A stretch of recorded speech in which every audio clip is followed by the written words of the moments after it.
Ada rumah tangga yang tidak lagi bertahan karena cinta, tapi karena tanggung jawab. Bukan karena ingin bersama, tapi karena takut meninggalkan, takut anak bertanya, takut anak terluka, takut disebut gagal. Maka setiap hari dijalani dengan satu kalimat yang sama. Yang penting anak-anak baik-baik saja. Video ini bukan untuk menyuruhmu pergi, bukan juga untuk memaksamu bertahan. Video ini untuk kamu yang setiap hari menguatkan anak tapi lupa yang menguatkan kamu. Saat pernikahan berubah jadi tugas, banyak pernikahan tidak hancur. Mereka hanya berubah fungsi. Yang dulu hangat, sekarang terasa formal. Yang dulu saling bercerita, sekarang hanya saling mengabari. Pernikahan berjalan seperti tugas harian. Bangun, mengurus rumah, mengurus anak, tidur. Tidak ada yang salah secara kasat mata. Tapi ada yang kosong di dalam dada. Dan kekosongan itu tidak muncul tiba-tiba. Ia tumbuh pelan-pelan dari perasaan yang terlalu sering diabaikan. Ibu yang belajar menyimpan diri, seorang ibu bisa kehilangan dirinya sendiri tanpa disadari. Ia belajar kuat karena tidak punya pilihan. Ia belajar diam karena bicara tidak selalu didengar. Ia mengalah bukan karena salah, tapi karena capek berdebat. Ia bukan tidak butuh pelukan, ia hanya lelah meminta.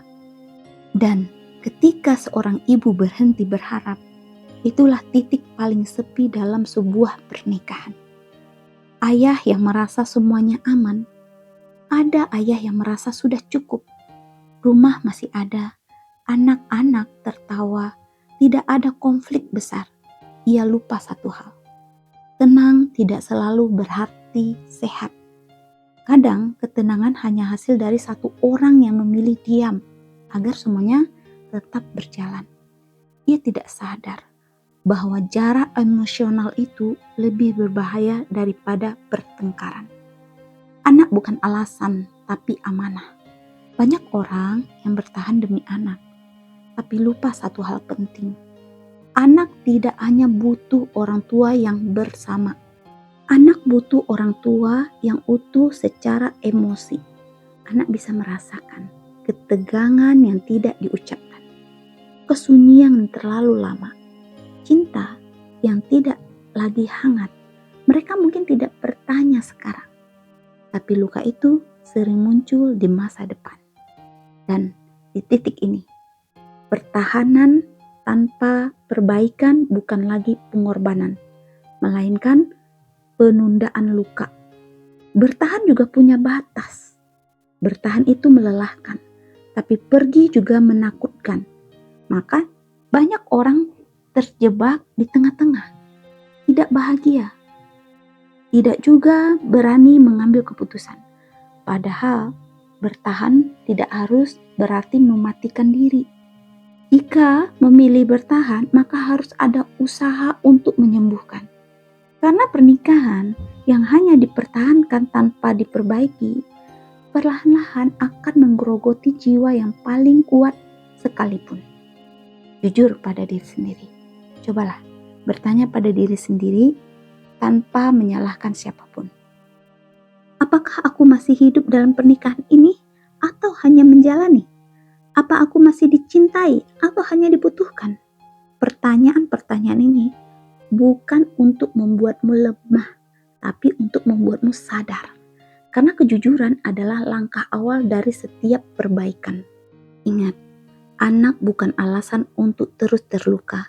Anak adalah amanah untuk memberi contoh tentang cinta yang sehat. Rumah tangga bukan tentang siapa yang paling lama bertahan, tapi siapa yang mau berubah demi kebaikan bersama. Dan perubahan tidak selalu besar.